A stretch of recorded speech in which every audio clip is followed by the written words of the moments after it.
Hey guys, I'm Q from Crazy Diamond Media, the place where we're going to tell you stuff you definitely want to know, but you don't necessarily need to know. Anyway, the last couple days I've been reflecting on my childhood, and just thinking about all the toys that I used to play with that I honestly can't believe I did play with. And it brought me to the question, who actually thought about making these toys? They were pretty brave. So I went out and decided to track down the top 10 toy ideas that I can't believe made people millions. Let's check it out. Shut up, it's starting.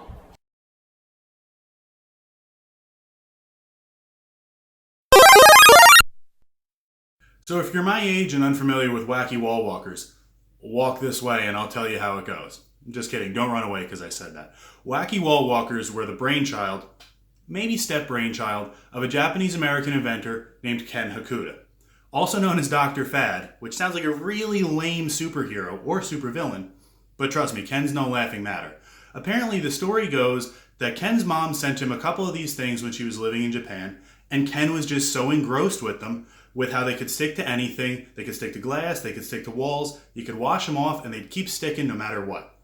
He was so convinced that other people would love these things too. In 1983, he paid $5,000 for the rights to the toys and went to work making them himself. With the help of a little media frenzy, he actually wound up moving 250 million of these little buggers for an $80 million profit. That's no laughing matter. And I know he probably walked into this thing a little unsure of how it would go, but I guarantee you, Ken Hakuda wound up strutting like a king at the end. Loving your pets and wanting to take them everywhere is just part of human nature, and it's a problem that we can't really solve, although Akemita tried her best in 1996. You be the judge if she did or not. The inventor of Tamagotchis, in 1996 the world became transfixed on these little tiny eggs with 3 buttons that simulated a pet. And while it does seem like it was a fad, in 1997, Mita was actually given the Nobel Prize in Economics for how many people she had influenced and changed around the world. And while you think that Tamagotchis might be dumb or whatever, and that the fad died out, in 2017, the count was 82 million Tamagotchis sold worldwide. So if you're somebody who's missing something in their life, you want to give all you can, your time, your energy, your love, and attention to, and get nothing in return, you might want to look into a Tamagotchi, because they're still selling them. If someone or something has ever been yelling or yammering at you in a language you didn't understand, there's a good chance it was terrifying or intimidating. But if the thing that was yelling at you had elaborate colored fur, really big eyes, and was 6 inches tall, it was probably more on the cute side than anything, and chances say it was a Furby. Furbies were actually created by David Hampton, Caleb Chung, and Richard C. Levy, and it was their improvement on the Tamagotchi, which they said, you just can't pet, so it's not really a good pet. After dreaming up the prototype, they actually licensed the idea to Tiger Electronics, who was then subsequently bought out by Hasbro Games. There goes Big Toy, always crushing the little guy. But I promised myself I wouldn't cry on this one. Anyway, once it was all said and done, in October 1998, Furbies hit the shelves and were an instant success. In the 3 years following, they moved 40 million Furbies by the time the fad finally died out, and I'm so glad that they did, because I don't want to be a naysayer, but those little buggers didn't respect sleep, no matter who you were. From what I've seen in TVs and movies, the 1970s were full of a few things. Good tunes, long hair, let's just say that everybody was dazed and confused. That's what I've been led to believe. And with that type of mentality buzzing around, it's not hard to believe that one of the biggest pet crazes of the decade was a pet that literally required no food, no water, no love or attention, to be honest. Cue the pet rock. Originally thought up by Gary Dahl as a joke, it wasn't a joke when it became reality, retailing for $3.95 and making Gary millions of dollars in the process. Now, if you're unfamiliar with the pet rock, it was literally a rock with googly eyes on it, but the marketing was the genius element here. Coming in its own carrying case and being nestled on a little nest, the rock became a huge fad as Gary and his investors moved 1.5 million of these things, and I'm sure it was a joke at first, but no one could have been laughing harder than Gary as he pocketed a cool $15 million from this fly-by-night fad. In life there's bad problems, but there's also good ones too. A good one to have is the one that Xavier Roberts and his friends had when they owned and operated the original Appalachian Artworks Incorporated company, where they were manufacturing originally what was called Little People dolls, which were adopted rather than sold.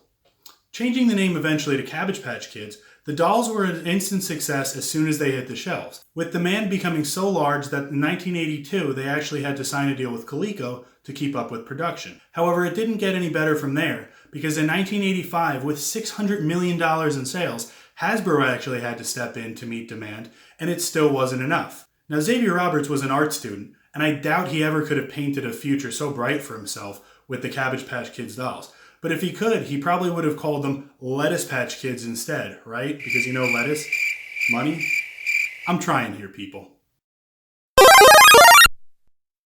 Having kids is a real challenge, or so it's been explained to me. There's always something to teach, and there's always something to explain.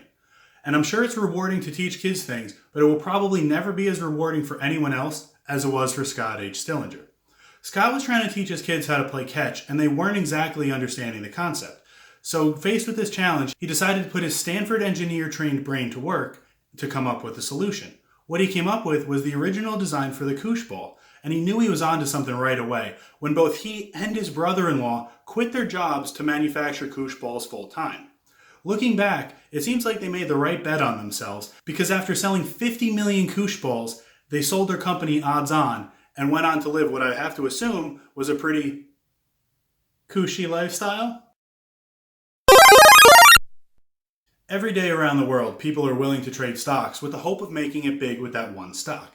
In the 1990s, people did the same thing. However, a lot of people actually traded, what else? Stuffed animals. The top salesman at the Denkin Plush Toy Company, H. Ty Warner, actually got fired when he was found making his own line of toys, which were understuffed and filled with beans instead of cotton. When they first debuted in 1993, Beanie Babies weren't so hot, but through the process of shrewd business tactics, imagination, and nothing short of tenacity, H. Ty Warner actually became a billionaire in the process by discontinuing certain Beanie Babies when they became popular, leading people to pay astronomical sums of money for these bears which cost nothing more than about $5 to make. So, yeah, that's the story of Beanie Babies. A guy kind of tweaked the teddy bear, built a slightly better mousetrap, and became a billionaire. So to anyone out there watching who, maybe got fired or something, don't get even. Become a billionaire. It stands to reason that the more balls you have in the air, more likely you are to catch one, unless you're a juggler. Then I suggest you keep those puppies airborne.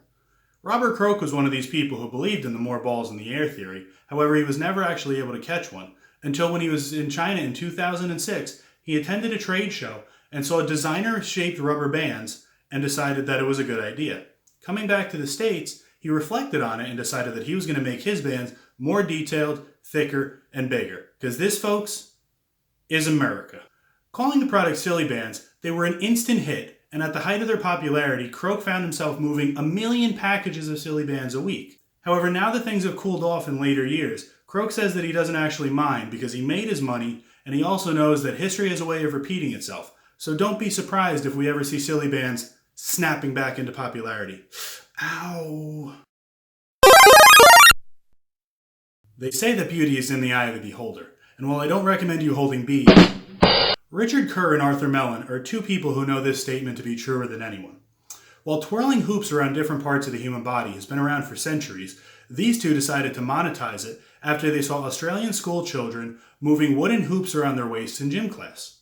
Deciding to manufacture plastic tubing for children to do just the same thing in 1958 at their company Wham-o Toys, hula hoops became an instant success and one of the hottest selling toys ever. However, quick to come on, quick to burn out.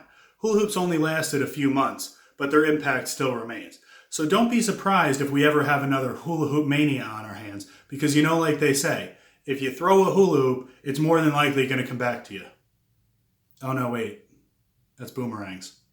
Never mind. A wise man once said, you can learn a lot from your mistakes when you're not busy avoiding them. As profound as that is, I'm sure if he was still alive, Richard T. James would beg to argue that mistakes can be extremely profitable too. Originally an engineer for the Navy, James had been working on shipping coils to move products overseas. However, he knocked a couple off of his workbench and he watched them walk to the floor. Seeing opportunity knocking, he immediately crafted a device that would put 80 feet of wire into a 2-inch spiral coil and then filed a patent for his new design. Anticlimactically, Slinkies, when they first hit the shelves, were not in that high of a demand. However, that all changed when Gimbel's department store allowed people to actually play with them during the Christmas shopping season. And once people could actually get their hands on Slinkies, they sold out in minutes. In 2000, Slinkies were actually inducted into the Toy Hall of Fame, and at that point they had sold 250 million Slinkies, with numbers today being closer to 300 million. I'm super glad that things worked out for the James family, but I think that this story gives new definition to the term costly mistake, right?